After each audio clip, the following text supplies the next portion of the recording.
வணக்கம். இது அதிர்வின் இன்றைய பிரதான செய்திகள். முதலில் தலைப்புச் செய்திகள். அனுரவை பதவி விலகுவதற்கான சுப நேரத்தை நாங்களே குறிப்போம். எதிர்க்கட்சிகளுக்கு திலித் ஜெயவீர அழைப்பு.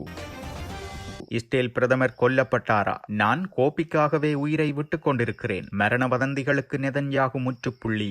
ஏஐ காணொளி எனவும் தகவல்.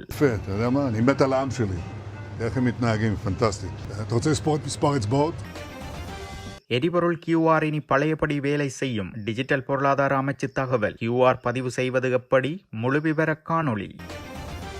ஈரானின் உயிர் நாடியை குறிவைத்த அமெரிக்கா. எதிர்பாராத பொருளாதார சிக்கலில் சீனா. வேடிக்கைக்காக இன்னும் சில குண்டுகளை வீசுவோம். ட்ரம்பின் கருத்துக்கு ஈரான் கடும் எச்சரிக்கை.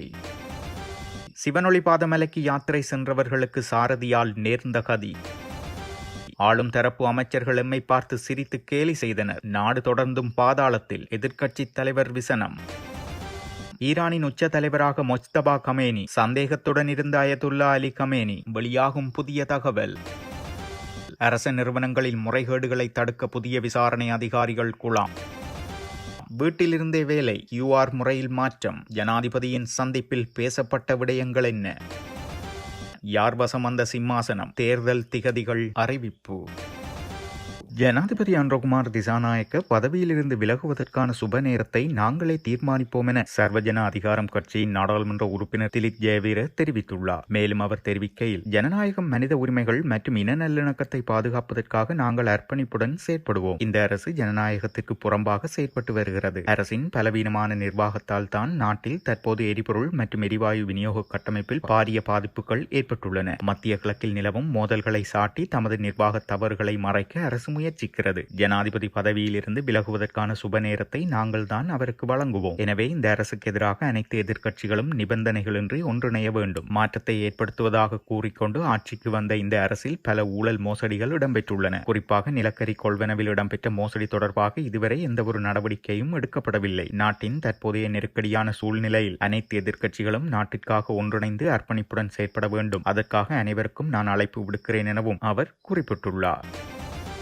ஈரான் நடத்திய தாக்குதலில் இஸ்ரேல் பிரதமர் பெஞ்சமின் நெதன்யாகு கொல்லப்பட்டதாக சமூக வலைதளங்களில் பரவிய வதந்திகளுக்கு முற்றுப்புள்ளி வைக்கும் வகையில் அவர் ஒரு புதிய காணொலி ஒன்றை வெளியிட்டுள்ளார். ஒரு சிற்றுண்டி சாலையில் கோப்பி அருந்தியபடி பேசிய அவர், நான் செத்துக் கொண்டிருக்கிறேன் கோப்பிக்காக என்று நகைச்சுவையாக குறிப்பிட்டுள்ளார். இது எதன் பேரில் மிகுந்த விருப்பம் உள்ளதோ அதற்காக உயிரையே விடுவேன் என்ற ஹிப்ரூ மொழி வழக்கத்தை குறிப்பதாகும். மேலும் தனது விரல்களை கேமரா முன் காட்டிய அவர், முந்தைய ஊடக சந்திப்பில் தனக்கு 6 விரல்கள் இருந்ததாக கூறி அது AI எனும் செயற்கை நுண்ணறிவு மூலம் உருவாக்கப்பட்ட காணொலி என பரப்பப்பட்ட தகவல்களை மறுத்துள்ளார். இஸ்ரேலிய பிரஜைகளுக்கு ஆற்றிய உரையில் ஈரான் மீது இஸ்ரேல் இன்றும் மிக கடுமையான தாக்குதல்களை நடத்தி வருவதாக குறிப்பிட்ட நெதன்யாகு பொதுமக்கள் பாதுகாப்பான இடங்களுக்கு அருகிலேயே இருக்குமாறு கேட்டுக் கொண்டுள்ளார். இதேவேளை அமெரிக்கா மற்றும் இஸ்ரேலின் கூட்டு தாக்குதலில் ஈரானின் உச்ச தலைவர் அலி கமேனி கொல்லப்பட்டதை தொடர்ந்து இரு நாடுகளுக்கும் இடையிலான போர் 17வது நாளையும் எட்டியதுடன் இதுவரை ஈரானில் அதிகப்படியான உயிரிழப்புகள் ஏற்பட்டுள்ளதாக தகவல்கள் தெரிவிக்கின்றன. எவ்வாறெனினும் தற்போது வெளியிடப்பட்டிருக்கும் இந்த காணொலி உண்மையை மறைப்பதற்காக AI தொழில்நுட்பத்துடன் உருவாக்கப்பட்டிருக்கலாம் எனவும் பலரும் சந்தேகம் வெளியிட்டு வருகின்றனர். தொழில்நுட்ப கோளாறுகள் காரணமாக தற்காலிகமாக பாதிக்கப்பட்டிருந்த தேசிய எரிபொருள் அனுமதி பத்திர அமைப்பு தற்போது முழுமையாக மீட்டெடுக்கப்பட்டுள்ளதாக டிஜிட்டல் பொருளாதார அமைச்சு அறிவித்துள்ளது. எரிபொருள் விநியோகத்திற்காக QR குறியீடு ஸ்கேன் செய்யும் முறைமை தற்போது நாடு முழுவதும் வழமை போல் இயங்குகிறது. அந்த வகையில் அனைத்து எரிபொருள் நிரப்பு நிலையங்களிலும் தடைகளின்றி எரிபொருள்களை பெற்றுக்கொள்ள முடியும் எனவும் புதிய பதிவுகள் மற்றும் தரவிறக்கங்களுக்காக fuelpass.gov.lk இணையதளம் இப்போது முழுமையாக வேகத்தில் இயங்குகிறதெனவும் தெரிவிக்கப்பட்டுள்ளது. கடந்த சில மணி நேரங்களாக பதிவாகிய தொழில்நுட்ப தாமதங்கள் மற்றும் புதிய வாகன பதிவுகளில் நிலவிய சிக்கல்கள் அனைத்தும் மென்பொருள் பொறியாளர்களால் முழுமையாக சரி செய்யப்பட்டுள்ளதாக அவர்கள் கூறுகின்றனர். எனவே பொதுமக்கள் எவ்வித தயக்கமுமின்றி தமக்குரிய வாராந்தம் வழங்கப்படும் எரிபொருளை பெற்றுக்கொள்ள முடியும் என டிஜிட்டல் பொருளாதார அமைச்சு உறுதியளித்துள்ளது. மேலும் fuel QR பெற்றுக்கொள்வதற்கான விவரங்கள் அடங்கிய காணொலியொன்றையும் அவர்கள் வெளியிட்டுள்ளனர். ஈரானின் முக்கிய எண்ணெய் ஏற்றுமதி மையமான கார்க் தீவின் மீது அமெரிக்கா நடத்திய தாக்குதல் சீனாவில் எரிபொருள் தொடர்பான பதற்றத்தை ஏற்படுத்தியுள்ளதாக தகவல்கள் தெரிவிக்கின்றன. ஈரானின் சுமார் 90% எண்ணெய் ஏற்றுமதி நடைபெறும் முக்கிய மையமாக இந்த தீவு காணப்படுகிறது. இந்நிலையில் குறித்த தீவில் நடத்தப்பட்ட தாக்குதலில் தீவின் எரிசக்தி கட்டமைப்புகள் சேதமடையவில்லை. இருப்பினும் அமெரிக்க ஜனாதிபதி டொனால்ட் ட்ரம்ப் ஹார்மோஸ் கடற்பாதையில் கப்பல்களின் பாதுகாப்பான பயணத்தை ஈரான் தடுக்க முயன்றால் அடுத்த அமைப்புகளையும் அழித்து விடுவோம் என எச்சரித்துள்ளார். மேலும் வேடிக்கைக்காகவே மீண்டும் தாக்கலாம் எனவும் அவர் கூறியதாக தகவல்கள் தெரிவிக்கின்றன. ஈரானின் கடற்கரையிலிருந்து சுமார் 33 கிலோமீட்டர் தொலைவில் அமைந்துள்ள கார்க் தீவு ஈரானின் பெரும்பாலான எண்ணெய் ஏற்றுமதிகள் நடைபெறும் முக்கிய முனையாகும். போரின் தொடக்கம் முதல் ஈரான் 13.7 மில்லியன் பீப்பாய்கள் எண்ணெயை ஏற்றுமதி செய்துள்ளதாக தகவல்கள் கூறுகின்றன. அந்த எண்ணெயின் பெரும்பாலான பகுதி உலகின் மிகப்பெரிய மூல எண்ணெய் இறக்குமதி நாடான சீனாவுக்கு அனுப்பப்பட்டுள்ளது. கடந்த 2024 ஆண்டில் ஈரானின் எண்ணெய் உற்பத்தியில் சுமார் 91% சீனாவை வாங்கியதாக தரவுகள் காட்டுகின்றன. இந்நிலையில் ஈரான் போரின் தாக்கத்தால் சர்வதேச எண்ணெய் விலை உயர்ந்த நிலையில் சீனாவில் கடந்த 3 ஆண்டுகளில் இல்லாத அளவுக்கு எரிபொருள் விலைகள் உயர்ந்துள்ளன. சிவனொளிபாத மலைக்கு யாத்திரை சென்றுவிட்டு நுவரெலியா நோக்கி திரும்பிக் கொண்டிருந்த போது நோர்வுட் ரோக்வுட் பகுதியில் 15 அடி பள்ளத்தில் விழுந்து விபத்துக்குள்ளான காரின் சாரதி போதைப்பொருள் உட்கொண்டிருந்தமை மருத்துவ பரிசோதனையில் உறுதி செய்யப்பட்டுள்ளது. காரை ஓட்டிச் சென்ற சாரதிக்கு தூக்கம் ஏற்பட்டதன் காரணமாக கட்டுப்பாட்டை இழந்த கார் வீதியை விட்டு விலகி சுமார் 15 அடி பள்ளத்தில் இருந்த தோட்ட வீதிக்குள் வீழ்ந்து விபத்துக்குள்ளானது. விபத்தில் காயமடைந்த சாரதி, ஒரு பெண் உள்ளிட்ட 3 டிக்கோயா ஆதார வைத்தியசாலையில் அனுமதிக்கப்பட்டனர். மேலும் அவர் வைத்தியசாலையில் இருந்து வெளியேறியதும் போதைப்பொருள் உட்கொண்டு வாகனத்தை செலுத்தியமை மற்றும் கவனக்குறைவாக வாகனத்தை செலுத்தியமை ஆகிய குற்றச்சாட்டுகளின் கீழ் கைது செய்யப்பட உள்ளதாக தகவல்கள் தெரிவிக்கின்றன.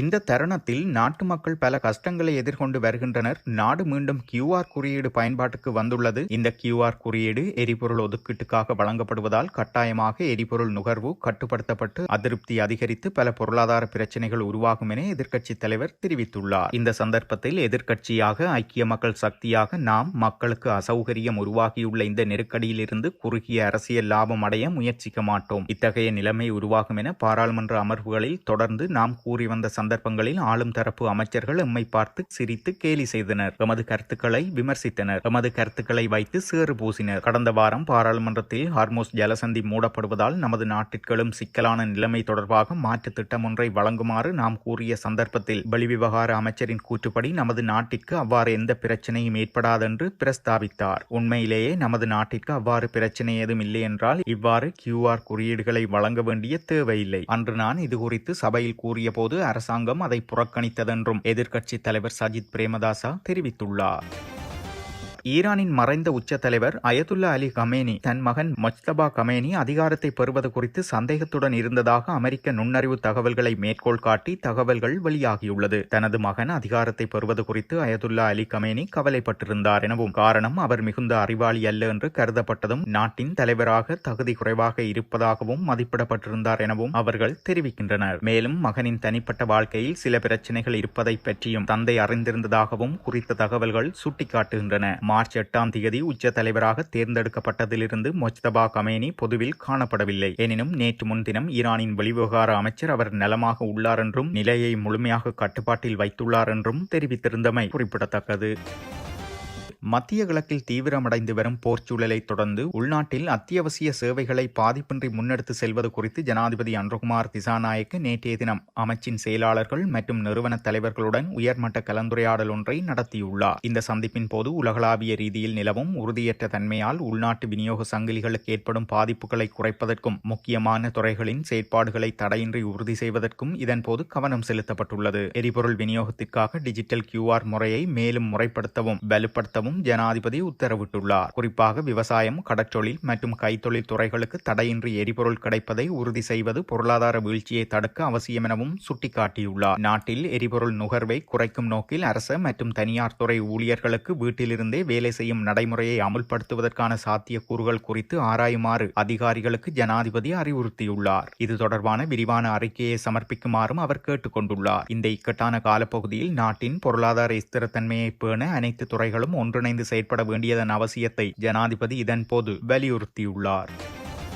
அரசு நிறுவனங்களில் இடம்பெறும் முறைகேடுகள் மற்றும் ஒழுக்கக்கேடுகள் தொடர்பில் முதற்கட்ட விசாரணைகளை முன்னெடுப்பதற்காக புதிய விசாரணை அதிகாரிகள் குழாம் ஒன்றை நிறுவுவதற்கு தீர்மானிக்கப்பட்டுள்ளது. இதற்கென கோரப்பட்ட விண்ணப்பங்களில் இருந்து தெரிவு செய்யப்பட்ட 150 அதிகாரிகள் முதற்கட்டமாக இக்குழாமில் இணைத்துக் கொள்ளப்பட உள்ளனர் என்று பொது நிர்வாக, மாகாண சபைகள் மற்றும் உள்ளூராட்சி அமைச்சு தெரிவித்துள்ளது. தெரிவு செய்யப்பட்ட இந்த அதிகாரிகள் 50 பேரை கொண்ட 3 குழுக்களாக பிரிக்கப்பட்டு ஒவ்வொரு குழுவுக்கும் தலா 14 நாட்கள் கொண்ட விசேட பயிற்சி திட்டங்கள் வழங்கப்பட உள்ளன. அரச நிறுவனங்களில் முறையான பயிற்சி கூடிய விசாரணை அதிகாரிகளை உருவாக்குவதும் ஏனைய நிறுவனங்களில் இருந்து அமைச்சின் விசாரணை பிரிவுக்கு முன்வைக்கப்படும் கோரிக்கைகளை விரைவாகவும் வினைத்திறனாகவும் கையாளுவதுமே இந்த திட்டத்தின் பிரதான நோக்கமாகும் என அமைச்சு மேலும் சுட்டிக்காட்டியுள்ளது.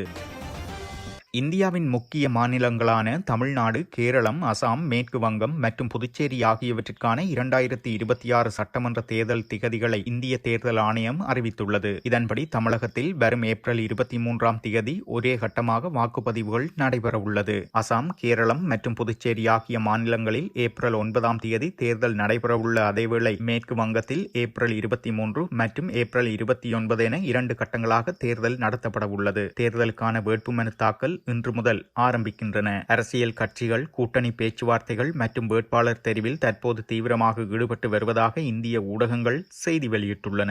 இத்துடன் செய்திகள் நிறைவடைகின்றன. மறக்காமல் அதிர்வு சேனலை லைக் மற்றும் சப்ஸ்கிரைப் செய்து கொள்ளுங்கள்.